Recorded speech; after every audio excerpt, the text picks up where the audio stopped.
Sabem que durante séculos a comida foi conservada de formas naturais, não é? O máximo natural possível para preservar o máximo sabor possível dentro daquilo que era possível. Usámos sal, usámos fumo, usámos vinagre para conservar os alimentos. E o que se comia era aquilo que estava ali à nossa frente. Portanto, o que se comia era... Toda a gente sabia aquilo que estava à sua frente, quais eram os frutos de comer comida realmente saudável. Mas com a Revolução Industrial e a produção de comida em massa, começaram-se a colocar algumas coisas na comida. Porque se percebeu que se colocássemos certos aditivos na comida, a comida poderia preservar mais, poderia durar mais tempo, poderia ser feita em grande escala, em larga escala, poderia alimentar mais pessoas. E por isso, no século XIX, a indústria descobriu aquilo que eram os aditivos, os conservantes. E fomos colocando conservantes e aditivos na comida para ela durar mais tempo, ter uma validade maior, conseguir alimentar mais pessoas. O que acontece é que aquilo que foi sendo pondo na comida foi também adulterando a própria comida. Um físico, em 1820, escreveu o seguinte acerca da comida em Inglaterra. Friedrich Acum disse o seguinte: o queijo, naquela altura, era colorido com chumbo vermelho. Os pickles com sulfato de cobre. Os doces com sais minerais tóxicos. O chá que os ingleses bebiam era, por vezes, folhas de espinheiro tingidas com óxido de cobre. Aquilo que começou a acontecer na comida é que a comida começou a ser adulterada de tal forma que começou a causar malefícios à própria saúde de quem consumia. Sem qualquer regulação, sem qualquer regulamento, começou a ser adicionada coisas como, nós lemos, como chumbo, como sais minerais tóxicos, como sulfato de cobre, como óxido de cobre. Então, em 1906, pela primeira vez, os Estados Unidos lançaram um documento chamado Pure Food and Drugs Act, que era, no fundo, um documento para regular aquilo que eram os aditivos na comida. Colocar aditivos na comida. Proibiu corantes prejudiciais e obrigou àquilo que nós temos hoje. Quando chegamos num supermercado, nós pegamos numa garrafa, pegamos numa embalagem qualquer e vemos um rótulo. E no rótulo tem o quê? A composição daquilo que nós pretendemos comprar. Foi a partir desta altura que começámos a ter os ingredientes, a noção registada dos ingredientes que as nossas comidas têm quando chegam às nossas prateleiras. Durante décadas começou-se a perceber exatamente os malefícios que traziam à saúde, começaram a ser proibidas determinadas coisas, então os rótulos começaram a conter nomes às vezes indecifráveis para que nós não percebêssemos o que eles realmente contêm. E quando chegamos hoje às prateleiras dos nossos supermercados, as companhias, as fábricas de comida perceberam uma coisa, que prometer aquilo que contém já não vende. Agora vende prometer aquilo que não contém. Nós chegamos a uma prateleira e tem lá uma garrafa a dizer sem conservantes.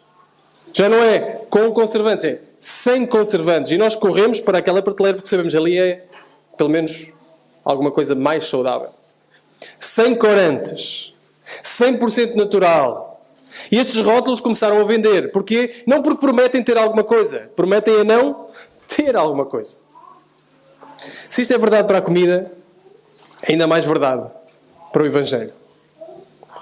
Qualquer coisa que seja adicionada ao Evangelho deteriora, deturpa, estraga aquilo que é a pureza do Evangelho. O título da mensagem de hoje é Evangelho sem aditivos. Não queremos aditivos no Evangelho. Não queremos nada que prejudique a pureza do Evangelho. E é isso que nós veremos agora em Atos capítulo 15. Atos capítulo 15 está precisamente no meio deste relato de Atos, não por acaso.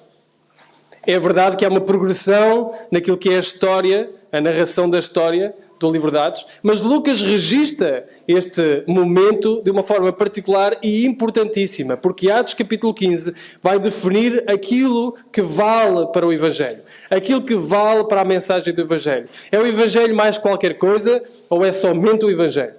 É o Evangelho mais circuncisão ou é somente o Evangelho?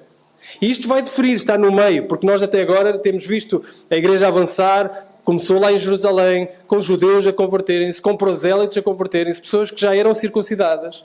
Começou a espalhar-se por Samaria, começou a espalhar-se em Antioquia, e depois desta primeira grande viagem missionária, Atos capítulo 13 e 14, a partir de Antioquia, vimos na última mensagem, o Paulo e Barnabé vêm bastante contentes com o fruto do Evangelho no meio dos gentios. E agora a pergunta é, o que fazer com estes gentios?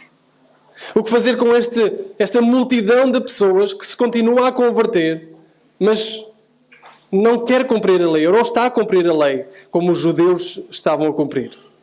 Chegamos então a este capítulo bastante importante e vamos ler Atos capítulo 15, versículos 1 ao versículo 35. E estaremos aqui no resto desta manhã. Diz assim a palavra do Senhor.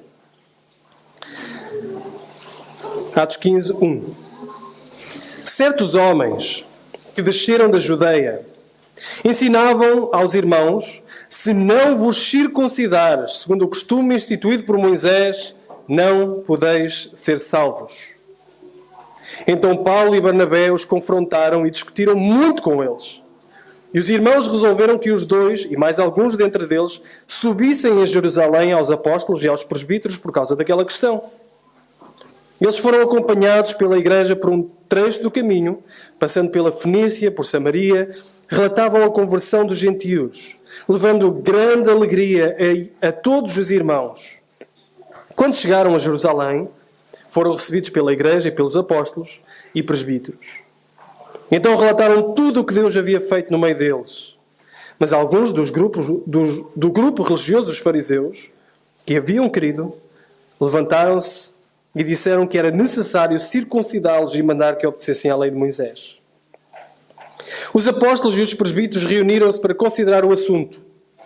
E havendo grande discussão, Pedro levantou-se e disse-lhes: Irmãos, bem sabeis que há muito tempo Deus me escolheu dentre vós para que os gentios ouvissem da minha boca a palavra do Evangelho e crescem. E Deus, que conhece os corações, testemunhou a favor deles, dando-lhes o Espírito Santo assim como a nós. E não fez distinção alguma entre eles e nós, purificando-lhes o coração pela fé. Agora, porque quereis colocar Deus à prova, impondo aos discípulos um jugo que nem nossos pais, nem nós podemos suportar? Pelo contrário, queremos que somos salvos pela graça do Senhor Jesus Cristo, do Senhor Jesus, do mesmo modo que eles. Então toda a multidão silenciou e passou a ouvir Barnabé e Paulo, que contavam quantos milagres, feitos extraordinários e sinais Deus havia realizado por meio deles entre os gentios. Quando acabaram de falar, Tiago tomou a palavra e disse: Irmãos, ouvi-me. Simão relatou como primeiramente Deus foi ao encontro dos gentios para formar dentre eles um povo dedicado ao seu nome. E com isso concordam as palavras dos profetas, como está escrito: depois disso, voltarei e reconstruirei a tenda de Davi que está caída. Reconstruirei as suas ruínas. Tornarei a levantá-la, para que o restante dos homens busque o Senhor. Sim, todos os gentios sobre os quais se invoca o meu nome. Diz o Senhor que faz essas coisas, conhecidas desde a antiguidade. Por isso, penso que não se deve perturbar os que dentre os gentios se convertem a Deus. Mas escrever a eles que se abstenham das contaminações dos ídolos, da imoralidade, da carne de animais sufocados e do sangue. Porque desde os tempos antigos, em cada cidade, Moisés tem homens que o preguem e é lido a cada sábado nas sinagogas. Então pareceu bem aos apóstolos e aos presbíteros, com toda a igreja, escolher homens dentre eles e enviá-los a Antioquia com Paulo e Barnabé. Foram escolhidos Judas, chamado Barsabás, e Silas, homens influentes entre os irmãos. E por intermédio deles mandaram esta carta aos apóstolos e os irmãos presbíteros, aos irmãos dentre os gentios em Antioquia, Síria e Cilícia, saudações.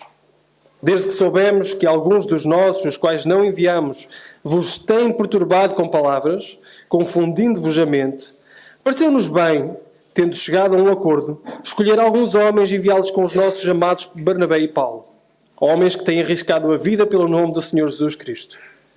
Enviamos, portanto, Judas e Silas, os quais também vos anunciarão as mesmas coisas de viva voz, porque pareceu bem ao Espírito Santo e a nós não vos impor maior encargo além destas coisas necessárias, que vos abstenhais da carne de animais sacrificados aos ídolos, do sangue, da carne de animais sufocados e da imoralidade sexual. Fareis bem se vos guardares destas coisas. Fazemos votos de que esteja tudo bem entre vós.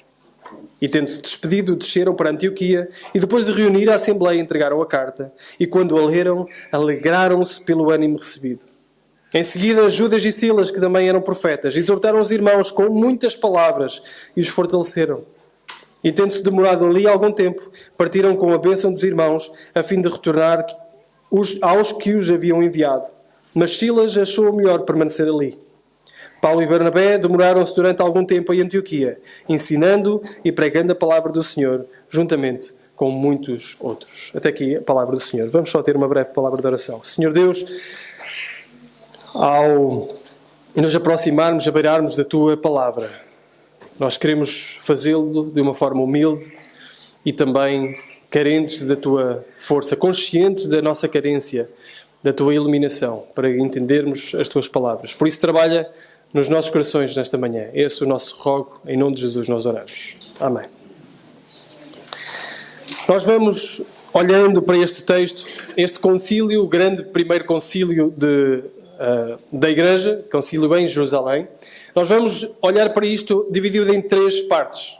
Sempre na perspectiva do Evangelho, que estava a correr um grande risco de ser deteriorado, de ser deturpado.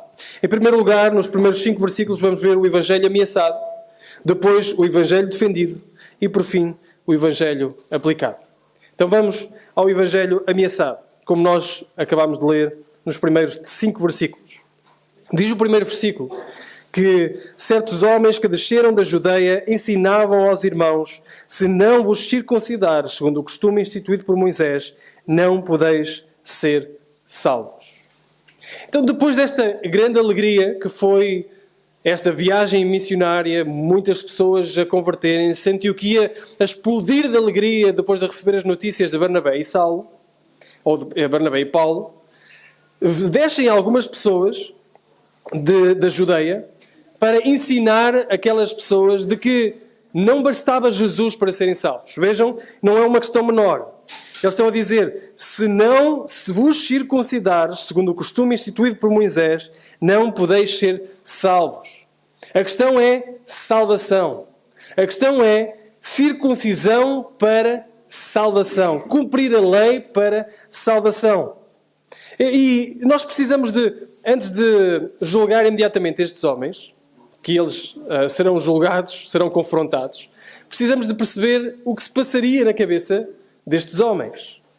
Porque estamos a falar de pessoas que haviam querido. Eram pessoas que ensinavam aos irmãos, pessoas que diziam que criam em Jesus Cristo. Pessoas que eram judeus. E, portanto, havia um caminho de judaísmo ligado àquilo que era o cristianismo. Os primeiros cristãos eram judeus. Jesus era judeu. Era a escritura judaica que era usada para a proclamação de Jesus.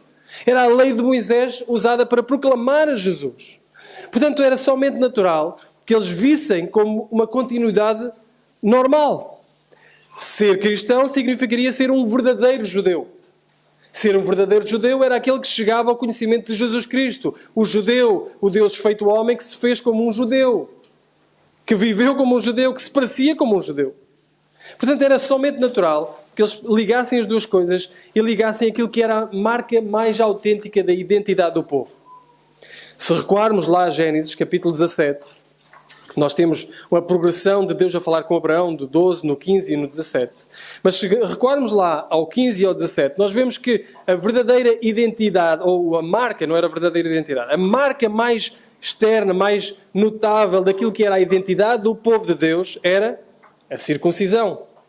Ser judeu significava ser circuncidado. Fazer parte do povo de Deus significava ser circuncidado. E portanto eles agora pensam, se este abraçar do Evangelho de Jesus Cristo, o prometido, o Cristo, o Messias, é aquele que nos dá acesso à identidade, a fazer parte de um novo povo, do povo de Deus, então a circuncisão vem atrás. Então, para entrar na família de Deus, é necessário também ser circuncidado. Era uma preocupação genuína.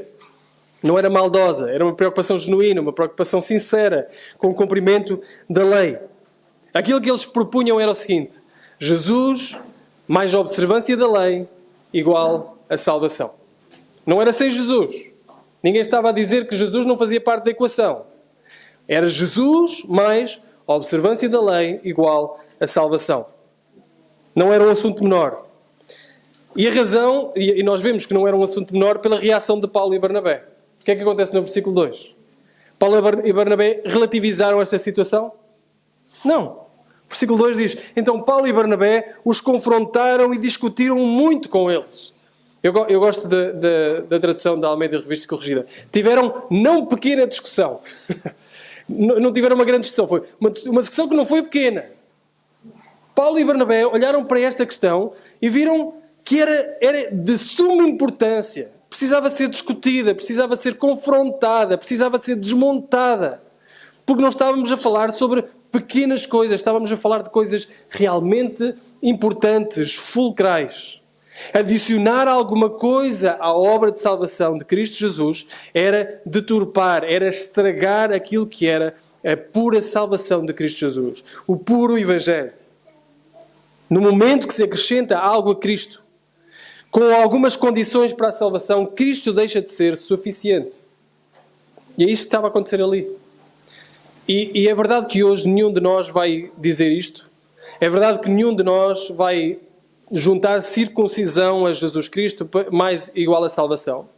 Mas podemos ter outras tentações de adicionar à obra de Cristo alguma coisa para que se alcance salvação.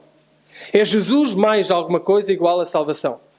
Podemos dizer que é Jesus mais cumprimento de determinada moral. É Jesus mais fazer parte e ter alguns comportamentos, ter alguma frequência, ter algumas coisas, adicionar alguma coisa à obra de Cristo. Quando adicionamos alguma coisa à obra de Cristo, nós estamos a dizer, por outras palavras, que Cristo não é suficiente.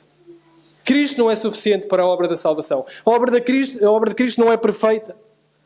Podemos adicionar consistência, podemos adicionar devoção, podemos adicionar moral, podemos adicionar qualquer outra coisa. Mas sempre que adicionamos alguma coisa a Cristo, sempre que adicionamos alguma coisa ao Evangelho, nós estamos a estragar o Evangelho. E é isso que estava a acontecer precisamente aqui. Eles estavam a pegar na suficiência absoluta de Cristo e a agir como se Cristo precisasse de ajuda para nos salvar. Então a questão chega a Jerusalém. Versículo 3. Então eles foram acompanhados pela igreja e por um trecho do caminho, passando pela Fenícia, Samaria, foram relatando a conversão dos gentios, levaram alegria a alguns irmãos, mas chegaram então a Jerusalém para resolver esta questão. Ela não podia ser resolvida ali. Precisava-se juntar todas aquelas pessoas para que pudessem chegar a um consenso acerca desta questão muito importante. Mas alguns do grupo religioso dos fariseus, diz o versículo 5, que haviam crido, levantaram-se e disseram que era necessário circuncidá-los e mandar que obedecessem à lei de Moisés. Chegaram também outros a defender o outro lado, e então chegamos ao concílio em Jerusalém. O Evangelho foi ameaçado, agora o Evangelho vai ser defendido, do versículo 6 ao versículo 19. Diz assim o versículo 6. Então os apóstolos e os presbíteros reuniram-se para considerar o assunto. E havendo grande discussão, mais uma vez, aí está, o assunto não era de menor, Pedro levantou-se e disse-lhes. Então nesta grande discussão que há neste concílio, entre uns e outros, nós imaginamos a confusão, nós imaginamos as pessoas a tentarem defender a sua posição, um barulho, as pessoas lá reunidas, os presbíteros, os anciãos, os apóstolos, a igreja ali reunida em Jerusalém, e todos a tentarem defender a sua parte. A certa altura levantam-se, quatro pessoas, não foram 3, 4 pessoas em 3 momentos. Primeiro Pedro, depois Paulo e Barnabé e depois Tiago. E estes três vão, no fundo, defender aquilo que era o Evangelho. Primeiro Pedro levanta-se, naturalmente, não é? Pedro, aquele precipitado, aquele que chega primeiro que os outros.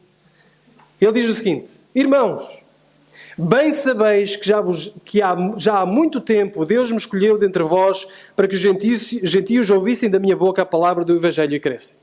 O que é que Pedro está a referir-se? A que momento Pedro está a referir-se? Está a referir-se a Cornélio.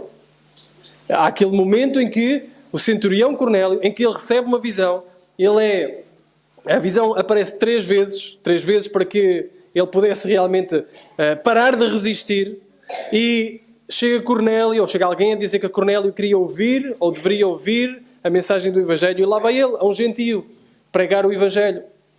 E ele refere-se a esse momento. O versículo 8 diz: e Deus, que conhece os corações, testemunhou a favor deles, dando-lhes o Espírito Santo, assim como a nós. O que Pedro se levanta para dizer é o seguinte: isto que está a acontecer, gentios a crerem em Deus, não é obra minha, apesar de eu ter sido aquele que Deus comissionou para fazer. Não é obra de Paulo ou Barnabé, é obra de Deus. É Deus que estendeu a obra da salvação, a mensagem da salvação, não somente para judeus, mas também para gentios. Foi Ele que lhes deu o Espírito Santo, assim como a nós. Mais uma vez, Ele está a referir-se aqui àquilo que nós temos vindo a falar sobre a descida do Espírito Santo. Mais uma vez, que a descida do Espírito Santo, a seguir pós-momento de conversão, no livro de Atos, não é, e vou repetir, não é, e nós vemos isto, e Pedro tem feito isto, não é uma prova, não é para que haja determinado caminho para haver uma segunda experiência de salvação. Não há uma segunda experiência do Espírito Santo. O Espírito Santo descer uma segunda vez depois da obra de salvação, os gentios creram, os judeus creram, o Espírito Santo desce depois, não é para que nós tomemos isso como norma, e o Espírito Santo desce sempre depois da conversão, ao momento de conversão, e então a certa altura na nossa vida há uma descida do Espírito Santo. Pedro usa precisamente este episódio para dizer aquilo que aconteceu no Pentecostes, aconteceu com Cornélio também, aconteceu com os samaritanos e acontecerá depois com os discípulos de João, para que nós fôssemos uma só igreja. A autenticidade de que nós somos uma só igreja é que a experiência de Atos 2 é a experiência de Atos 8, é a experiência de Atos 10, é a experiência de Atos 19. Então, o objetivo de que o Espírito Santo tenha feito estes momentos particulares na história da redenção, de descer depois da obra de salvação, era somente para provar que os judeus, gentios, samaritanos pertenciam a uma só igreja. Vejam, Deus que conhece os corações testemunhou a favor deles, dando-lhes o Espírito Santo, assim como nós. Deu-lhes a eles o Espírito Santo com os mesmos sinais como fez a nós. E não fez distinção alguma entre eles e a nós, purificando-lhes o coração pela fé. Aí está, não fez distinção alguma entre eles e a nós. Agora, diz o versículo 10, porque quereis colocar a Deus à prova, impondo-lhes aos discípulos um jugo que nem nossos pais, nem nós podemos suportar? Porque é que vocês estão a tentar pôr um jugo? Porque é que vocês estão a pôr o cumprimento da lei como requisito para a salvação, se nem nós, nem os nossos pais conseguimos alcançar a salvação por meio disso? Pelo contrário, cremos que somos salvos pela graça do Senhor Jesus Cristo do mesmo modo que eles. Então, Pedro o que está a fazer é isso. Olhando para a experiência de que aconteceu em Atos 8, olhando para a experiência de que aconteceu em Atos 10 particularmente, o que ele está a fazer é dizer que aquilo que aconteceu em Atos 10 é aquilo que aconteceu em Atos 8. Eles são um só corpo. O Espírito Santo desceu sobre os dois. E depois eles calam-se. E surge então Paulo e Barnabé. Paulo e Barnabé, diz o versículo 12... Então toda a multidão silenciou e passou a ouvir Barnabé e Paulo, que contavam quantos milagres feitos extraordinários e sinais Deus havia realizado por meio deles entre os gentios. Então Paulo e Barnabé surgem como evidências. Tem acontecido isto. Os gentios têm crido. Nós temos proclamado aquilo que Pedro está a dizer. Pela fé nós somos salvos e eles são salvos pela fé. Tem acontecido entre os gentios. Nós, os judeus, fomos salvos. Eles continuam a ser salvos também. E depois surge então Tiago. Diz o versículo 13, quando acabaram de falar, surge Tiago. Tiago toma a palavra e disse, irmãos, ouvimos. Quem é este Tiago? Este Tiago é o líder da igreja em Jerusalém, naquela altura. Este Tiago é o irmão de Jesus. Este Tiago é o que vai escrever a carta que nós temos, carta de Tiago.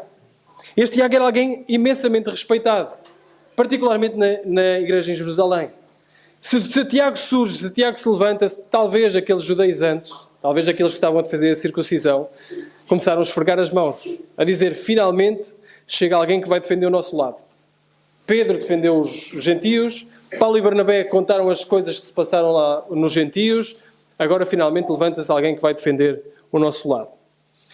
Mas o que Tiago diz é que aquilo que Pedro estava a dizer tem perfeita validade naquilo que as Escrituras já diziam.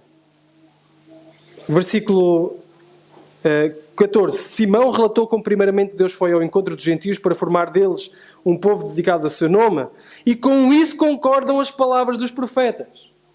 Ele está a ratificar, está a dizer, as Escrituras já anunciavam isso. Não seja estranho para nós, irmãos, porque já as Escrituras afirmavam. E ele pega no exemplo de Amós, vai ler sobre Amós e diz, depois disso voltarei e reconstruirei a tenda de Davi que está caída, reconstruirei as suas ruínas e tornarei a levantá-la, para que o restante dos homens busque o Senhor, sim, todos os gentios sobre os quais se invoca o meu nome. John Stott, um comentador, diz o seguinte, Deus promete, em primeiro lugar, restaurar a tenda de Davi e reconstruir as suas ruínas. O que os cristãos veem como uma profecia da ressurreição e exaltação de Cristo, a semente de Davi, e o estabelecimento do seu povo. Para que, em segundo lugar, o remanescente gentio busque o Senhor. Por outras palavras, por meio de Cristo davídico, os gentios estão incluídos na nova comunidade. Irmãos, a inclusão dos gentios, é isso que Tiago está a dizer, não é um plano B. Não é como se Deus não soubesse o que fazer. Agora que os gentios creram, e agora o que é que eu faço? A inclusão dos gentios estava prometida desde a antiguidade.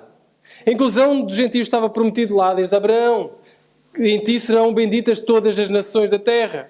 A inclusão dos gentios passou em Isaías, foi profetizada em Isaías. A inclusão dos gentios foi profetizada em Amós. A inclusão dos gentios está profetizada ao longo de todo o Antigo Testamento. É isso que Tiago está a dizer. As Escrituras já nos diziam que os gentios seriam bem-vindos pela fé em Jesus Cristo, sem requisitos adicionais, sem nada mais. Os gentios estão incluídos. E assim termina a discussão e o Evangelho é defendido. Contudo, o Evangelho precisa ser aplicado. E a partir do versículo 20 nós vemos isso. A partir do versículo 19, na verdade, Tiago chega à sua conclusão do seu discurso. E diz, por isso, penso que não se deve perturbar os que dentre os gentios se convertem a Deus. 19 a 21.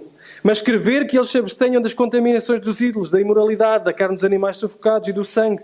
Porque desde os tempos antigos, em cada cidade, Moisés tem homens que o preguem e é lido a cada sábado nas sinagogas.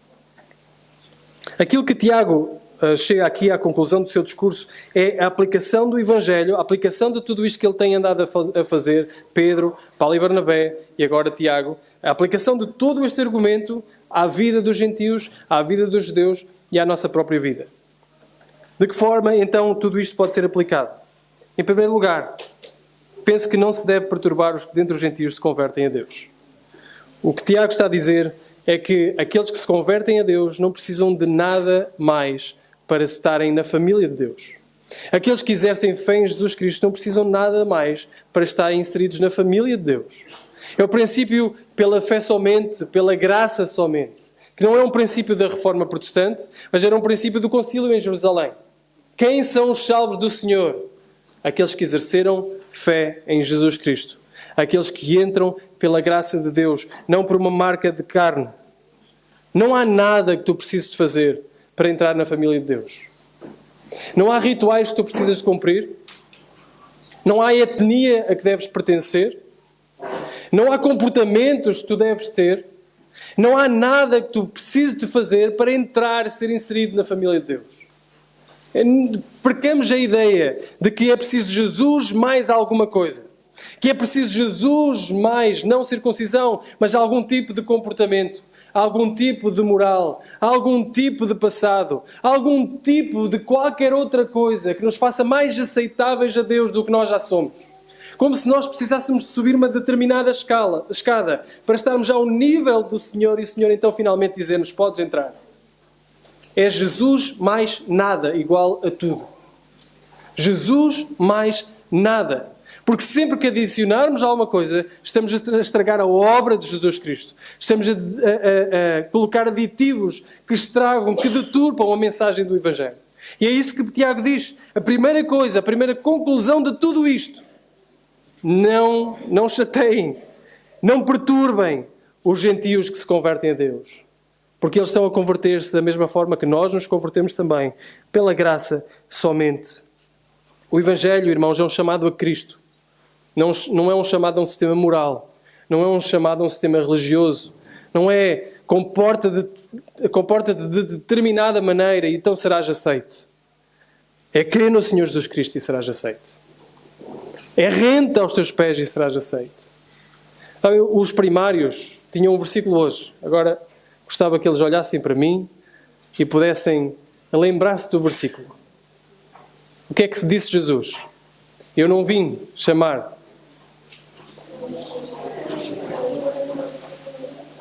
Não vim chamar os...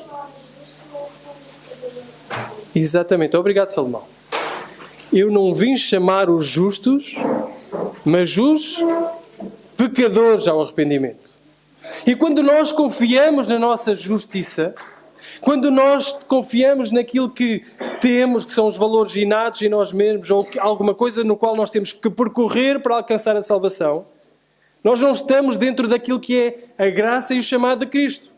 Porque Cristo não veio chamar aqueles que se acham justos, aqueles que se circuncidam para chegar à salvação, aqueles que cumprem determinados valores morais para chegar à salvação, comportamentos, frequência, devoção, mas veio chamar aqueles que sabem que estão arrependidos, aqueles que sabem que têm pecado, aqueles que se rendem ao Senhor.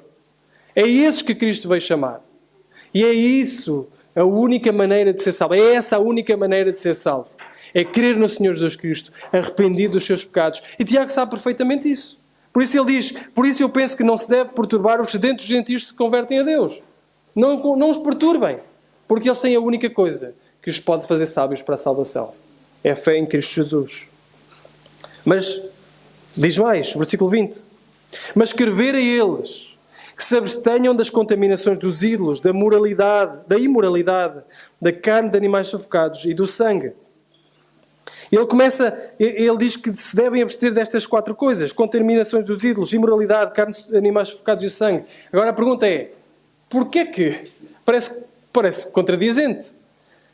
Acabaram de ter uma grande discussão, para mostrar que nada é necessário para ser salvo a não ser reconhecimento do seu pecado, arrependimento e fé em Cristo Jesus. E agora escreve uma carta com algumas coisas que são necessárias eles cumprirem. Já não tem aqui circuncisão, mas tem outras coisas: contaminações dos ídolos, comer a idolatria, a imoralidade, comer carne sufocada de ídolos e de sangue. O que Tiago está a fazer é mostrar como os gentios devem viver depois de entrarem na família de Deus. Não antes. Não é façam isto para entrarem na família de Deus, mas é assim que entram na família de Deus pela fé somente, comportem-se de determinada maneira. Tiago está a mostrar que nós, para virmos a Cristo, não precisamos de fazer nada a não ser reconhecer quem somos e crer em Cristo. Mas quem entra num relacionamento com Cristo não fica igual. Não precisamos de fazer nada para chegar até Cristo, mas quem entra num relacionamento de Cristo não permanece igual. É transformado. O Evangelho é aplicado à sua vida de tal forma que os seus valores, as suas prioridades mudam. Agora, eu quero ser claro aqui, e nem quero sequer ferir a consciência dos irmãos, porque eu sei que, e eu faço parte deles, que existem muitos irmãos aqui que por causa desta passagem não comem sangue, certo? E eu não quero ferir a consciência de ninguém, e existe um bom argumento para retomar até, por exemplo, a aliança feita com Noé, porque já ia falado sobre algumas destas questões em Noé, em relação às questões dietéticas. Contudo, o versículo 21 ajuda-nos a perceber a verdadeira razão porque esta carta é mandada e estas indicações são dadas. Vejam, porque, tem uma razão, porque desde os tempos antigos em cada cidade Moisés tem homens que o preguem e é lido a cada sábado nas sinagogas. O que é que, no caso de Tiago, está a admitir que iria acontecer? Nos sítios onde eles iriam estar, os gentios iam continuar a crer, nestas cidades da Galácia, nestas cidades ali da Ásia Menor, e por todo aquele mundo conhecido, iam continuar a crer gentios. Gentios iam continuar a crer no Evangelho de Jesus Cristo. E simultaneamente haveria naquelas cidades sinagogas onde a lei estava a ser lida, onde judeus iriam ter acesso ao Evangelho e poderiam crer também no Evangelho. E teriam a consciência ferida se outros irmãos começassem, agora porque têm a liberdade em Cristo de fazer o que querem, dentro daquilo que é a obediência a Cristo, agora eles começassem a comer o que quisessem à frente de quem quisessem. E portanto Tiago diz assim: vocês agora precisam de se restringir algumas coisas. Primeira, imoralidade. Cuidado. Vocês não devem viver mais como aqueles que são à vossa volta. Segunda coisa, idolatria. Cuidado. Vocês não devem viver mais como aqueles que estão à vossa volta. Mas terceiro, por que não restringir a vossa própria liberdade em amor à unidade e aos irmãos? Não comam carne sufocada, nem comam sangue, porque isso vai escandalizar os vossos irmãos judeus. Então aquilo que está a acontecer aqui é que o Evangelho, chegando aos gentios, iria ter tal transformação que eles iriam, a partir de agora, ter um comportamento de fuga à imoralidade e à idolatria e um comportamento de aproximação à unidade entre os judeus e os gentios. Que não seja por causa de vocês, diz Tiago, os presbíteros, os anciãos e depois até o Espírito Santo confirmado. Que não seja por causa de vocês, agora que a unidade entre judeus e gentios não seja possível. Tenham cuidado. Abstenham-se. Paulo vai falar disto em 1 Coríntios 8. Paulo vai falar disto em Romanos 14 e 15. Paulo vai falar disto de outras formas, mas para que o forte, aquele que tem consciência da liberdade que tem em Cristo, restrinja a sua liberdade por amor àquele que tem a consciência mais frágil, aquele que Paulo chama de fraco. Aquele irmão. Portanto, restringe a tua liberdade em prol da unidade e do amor para com os outros. Isto pode acontecer connosco, irmãos. Podemos ter consciência de liberdades que temos em Cristo. Mas existe um ou outro irmão que, tendo a consciência mais frágil, nós, por amor a esse irmão, nos restringimos de ir a determinado lugar, de fazer determinadas coisas. Porquê? Porque irá escandalizar esse irmão e irá prejudicar a unidade que nós temos com esse mesmo irmão. O Evangelho tem implicações diretas na nossa vida. É isso que Tiago está a dizer, é isso que os anciãos e os presbíteros aqui estão a dizer. E mais, é isso que o Espírito Santo está-nos a dizer. Porque o que continua, o que acontece é que Paulo e Barnabé, Judas e Silas agora saem de Jerusalém, direção a Antioquia, e não é por acaso. Temos Paulo e Barnabé que estavam no centro desta polémica, mas são acompanhados de homens de grande reputação entre os judeus, Judas e Silas. E os 4 carregam esta carta para falar àqueles irmãos. E diz o versículo 25: pareceu-nos bem, tendo chegado a comum acordo, escolher alguns homens e enviá-los com os nossos amados Barnabé e Paulo. Homens que têm arriscado a vida pelo nome do Senhor Jesus Cristo. Enviamos, portanto, Judas e Silas, os quais também vos anunciarão as mesmas coisas de viva voz. Porque pareceu bem ao Espírito Santo e a nós não vos impor maior encargo, além destas coisas necessárias, e é repetido novamente as 4 coisas. E tendo-se despedido, desceram de Antioquia, depois de reunir-se à Assembleia, entregaram a carta, e quando a leram, alegraram-se pelo ânimo recebido. Imaginem só, Antioquia estava em suspenso. O que se passou ali foi grave, a discussão foi grande. Paulo e Barnabé discutiram com outros homens acerca deste mesmo assunto. Portanto, Antioquia estava em pleno suspenso. Chegaram aqueles 4 homens com uma carta na mão. As pessoas reúnem-se para ouvi-las. Estão ali naquele salão para ouvir aquelas pessoas. Um silêncio é feito. Então eles finalmente leem a carta. E a carta diz: descansem. em Cristo Jesus. Não é preciso circuncidar a vossa carne, não é preciso cumprir requisitos de leis, não é preciso cumprir os sábados ou dias de festa, não é preciso cumprir nada disso. Cristo basta, Cristo é suficiente. É por isso que eles dizem, e alegraram-se. Vejam, e alegraram-se depois de ler a carta. Alegraram-se pelo ânimo recebido. É isso que acontece. Agora, percebam uma coisa que é importante aqui. Nós muitas vezes tendemos a dizer que doutrina, que teologia separa e divide. Mas é precisamente a doutrina que une estes irmãos. É o foco na mesma doutrina, o foco na palavra que une estes irmãos. É por isso que nós não nos cansamos de falar sobre a sã doutrina. É por isso que nós não nos cansamos de ler a palavra de Deus. Porque cremos firmemente, irmãos, que a maior unidade é criada pela palavra, não por afinidades, não por gostos, não por qualquer outra coisa.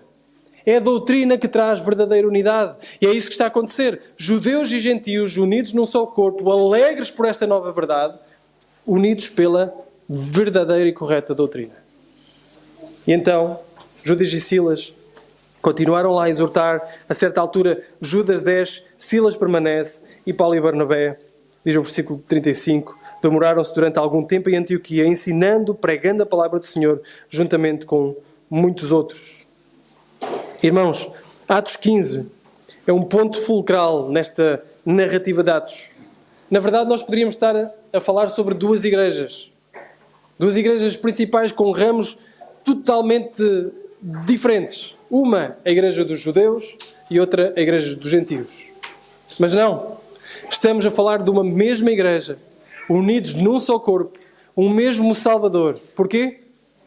Por causa do reconhecimento que é somente a fé em Cristo que nos une. Atos 15 é um modelo para tomar decisões na igreja.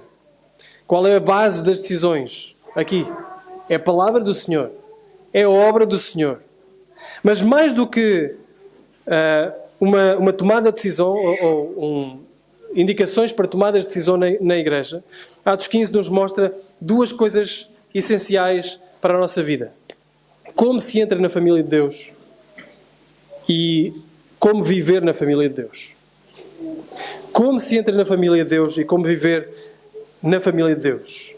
Existe uma tentação real de acrescentar sempre alguma coisa à graça de Deus. Existe uma tentação no nosso coração de acrescentarmos obras à graça de Deus, de acrescentarmos mérito à graça de Deus, de acrescentarmos alguma coisa que nos faça e nos torne mais aceitáveis. É Jesus mais a tradição. É Jesus mais a religiosidade. É Jesus mais uma reputação familiar. É Jesus mais um pedigree familiar. Só que é Jesus mais nada. Jesus mais nada. É Jesus sem aditivos. Qualquer aditivo estraga. Qualquer adição à obra perfeita e suficiente de Cristo vai estragar. E por isso nós precisamos de perceber que não há espaços para asteriscos no Evangelho. Não há espaços para adições no Evangelho. Uma pessoa é salva somente pela fé. Crendo em Cristo Jesus. Reconhecendo quem é e crendo em Cristo Jesus. E a minha pergunta para todos aqueles que aqui estão, e particularmente alguém aqui que ainda não chegou a Cristo, ou que está a tentar chegar a Cristo por si mesmo, é esta. Já crês em Cristo Jesus? É só isso que é preciso. Talvez pela simplicidade torne mais difícil.